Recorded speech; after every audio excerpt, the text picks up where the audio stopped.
G'day humans, Chris Stead from Finder here. Today I'm reviewing the Fitbit Charge 5. Now this sits between the Fitbit Kiddie range and the Versa and Sense, the premium high-end model.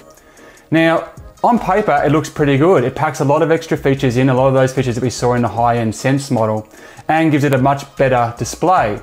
However, during my time with this watch I came across a lot of sore points that you definitely need to know before you consider a purchase.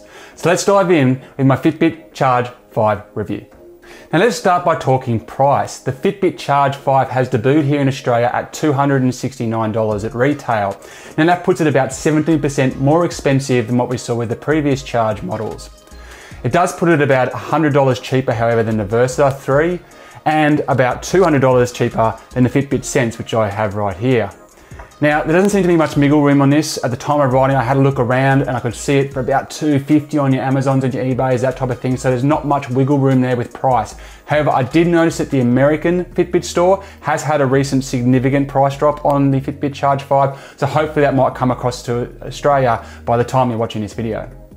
So what's the difference between the Charge 4, its predecessor, and the Charge 5? Look, when you're just looking at it, it's not obvious what the differences are. It's pretty much exactly the same footprint, screen size, which is about 1.04 inches, I think.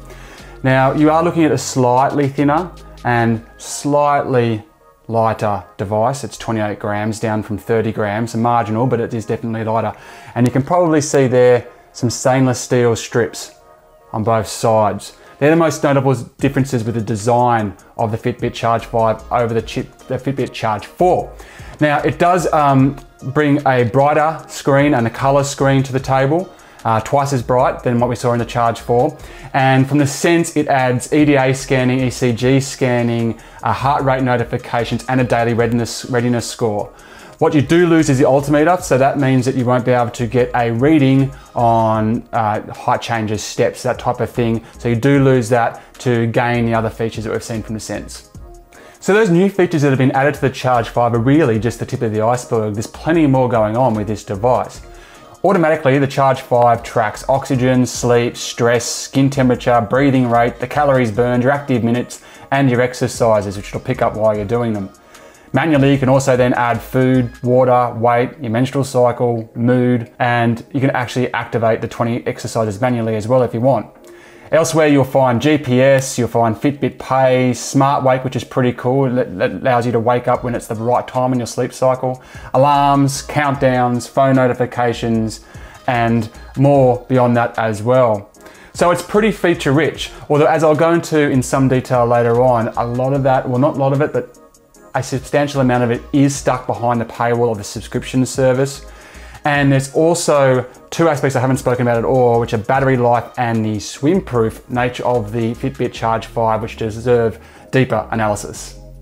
Now, there's no design statement here with the Fitbit Charge 5, unless you count "m" as a statement, but I'm okay with it. One of its selling points is the fact that it's so light and it's so narrow, it's got such a small footprint when it's on your wrist, and it doesn't really catch on much. So when you compare it to, say, the Fitbit Sense or the Withings Scan watch that I have here, obviously they're more elegant and attractive designs, but the functionality of this can't be ignored. You really don't notice it when it's actually on. Look, the three generic colors that it can come in are pretty boring, and I think that's possibly because they're trying to push you to maybe purchase more with the accessories where you can brighten up the bands a little bit. So not much flair there. And the Clasp System is really interesting here. As you can see, it's got a little nub. So it goes in and then sits on the nub rather than the little thing going through the hole, which you'd be used to with most watches, which is a bit more challenging to put on and it doesn't feel as secure. But I must say that I haven't actually had it pop off or come off in any of the use cases that I've had for it, and I've taken it for some pretty serious beatdowns. So design-wise, the Clasp actually works even though it's a little bit awkward. Now, what I can't abide about the design of the Fitbit Charge 5 is the touch screen. The actual responsiveness of it is just woeful. The number of times I've sat there just kind of going, tapping it, just trying to get the actual screen to activate, or swiping it, like I'm swiping it now, nothing's happening.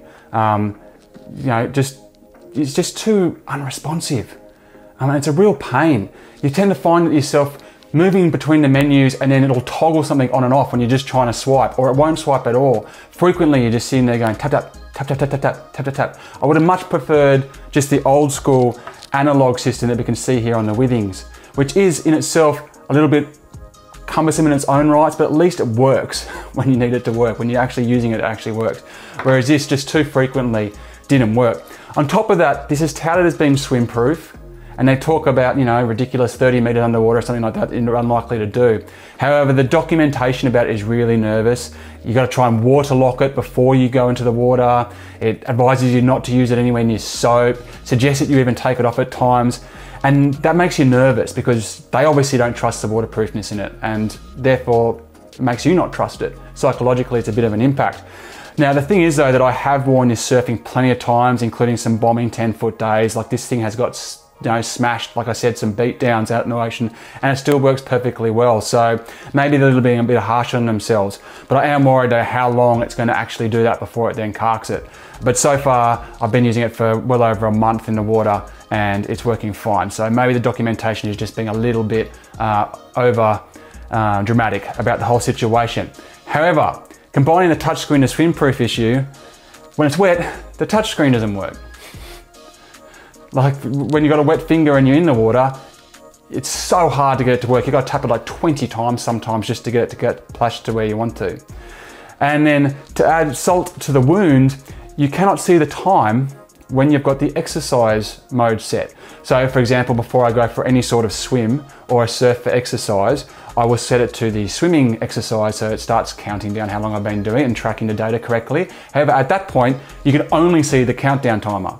You can't see what time it is. So therefore, you want to know what time it is, you look at your watch, you can't see. And then you go, well, I have to deactivate the exercise to be able to do that, but you can't do because the screen doesn't bloody work in the water. So a bit of a design flaw there, functionality flaw, utility flaw, whatever you want to call it, but definitely that says to me that if your exercise routine frequently includes swimming and you want to track that with your fitness tracker, then stay away from the Fitbit Charge 5 because it is not swim-proof friendly. Now, as for the tracking in the Fitbit Charge 5, look, it's pretty solid. Generally, I find the Fitbit step tracking and any of the step trackers or fitness trackers that use movement as a base to be quite off the mark. As an example, I woke up one morning, had a shower, did about 60 sit-ups, 60 push-ups, a couple of stretches, came downstairs, had my breakfast, looked at my watch, and it claims I'd done 2,000 steps already, which is outrageous. If I was wearing the Withings watch and the Withings Scan watch, the reason I have it here is because when it comes to step counting, this is by far and the best, the most accurate I've ever come across. It would probably have me at about 400 or 500 steps at that point. So that's the step tracking I find to be a bit out. I've counted my steps and it's been under sometimes, you know, so like it's a bit like that. Now, this is not unique to the Fitbit. I've come across this in a lot in the fitness tracking watches, and you know, really you're comparing yourself against the same watch every single day, right? So it doesn't really matter. As long as you're wearing the same watch every single day, if you really want to hit, say, a 10,000 step goal, maybe just overshoot and put 12,000 steps, because that's probably going to be more accurately closer to the 10,000 steps over the course of a given day. But the actual, the fact that it's not particularly accurate isn't as important as it just being consistent in what it delivers. And on that state, it's okay. Now, the other stuff that it tracks, because I listed it before, there's a lot of stuff this thing tracks. Very hard for me to prove whether it's accurate or not. I don't know what my oxygen levels are. I can just go by what the watch says. What I can tell you is I've tested lots of other watches in this category, and what I'm getting out of the Fitbit Charge 5 is in line with what I've seen with the other watches, which makes me believe it probably is accurate to what it says it is. Now, what the watch doesn't accurately do very well is hit its 7-day battery target. In fact, I found the battery life on the Fitbit Charge 5 to be probably shocking is too aggressive a word, but really disappointing. So it says 7 days. I've never got close to that. I think the best I've maybe done is 5 days, and probably more likely 4 or 3. Now, that was with the auto turn on turned off. So you can have it set so that when you look up at the watch, it turns on and shows you what's going on the frame screen, or you can have it so that you've got to double tap it. Now, as you know, I've explained already, the double tapping is a nightmare.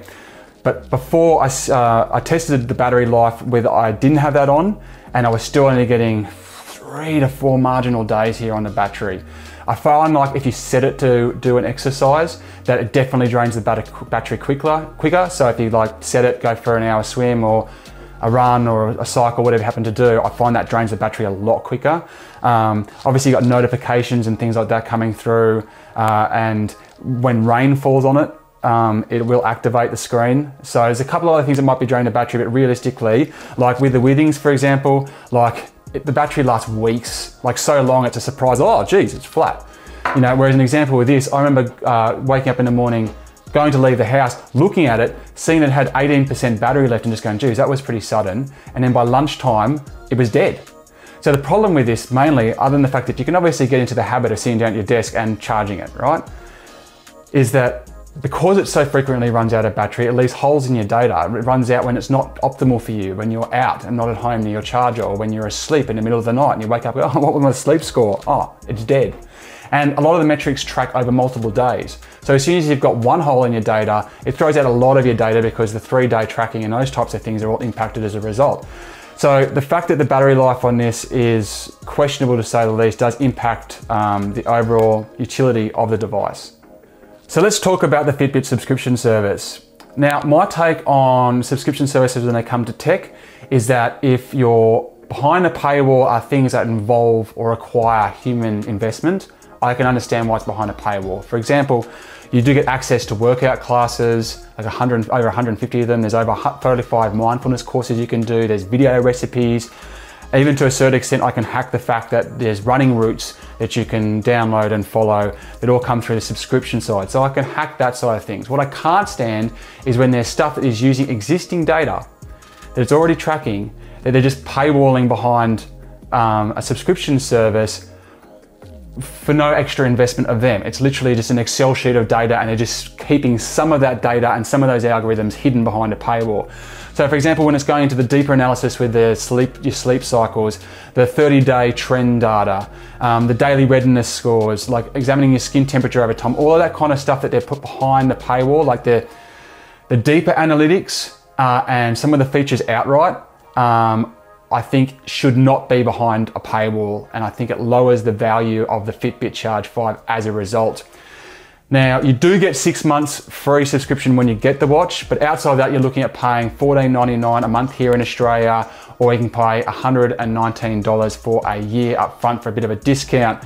But like I said, overall, I think the subscription service is too aggressive. I think they've put stuff that they shouldn't have behind the paywall, because it's just more data that they're already tracking. And let's not forget the fact that they're getting all this data for us, which they're using, you know, this data costs money. So they're actually getting data off them that's worth money and then charging us to see it. Not cool. When the Fitbit Charge 5 is just hanging out in your wrist doing its thing, it's actually pretty good. It does track a lot of stuff. It's got a small footprint, you hardly feel it. And the app is deep and functional and provides a lot of information even before you get to the subscription service. Like there's a lot of stuff you can still get to see and enjoy on the good side of the paywall. However, when you try to actively use it, it becomes a bit of a punish. The battery life is a bit of a disaster. The touchscreen I found to just be too unresponsive. It's really, really, really challenging to use it while you're swimming, which is a key exercise for many, many Australians. And the paywall is just a little bit too aggressive, and what's blocked behind it for my liking. So that doesn't mean at this price point that you should completely ignore it, because, you know, it's priced pretty well. But you just got to go in with your eyes open and know exactly what its limitations are and what you're getting for that money. I'm Chris Stead from Finder. Many thanks for watching. Please subscribe to the channel so I can give you some more of these reviews. And until next time, see you later. Find better.